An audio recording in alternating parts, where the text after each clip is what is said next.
நமக்கு உயர்ந்த அடைக்கலம். சேனைகளின் கர்த்தர் நம்மோடு இருக்கிறார்.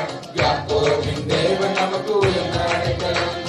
தேவன் நமது இரட்சண்ய கன்மலை, ஆர்ப்பரித்து போற்றி பாடுவோம். தேவன் நமது இரட்சண்ய கன்மலை, ஆர்ப்பரித்து போற்றி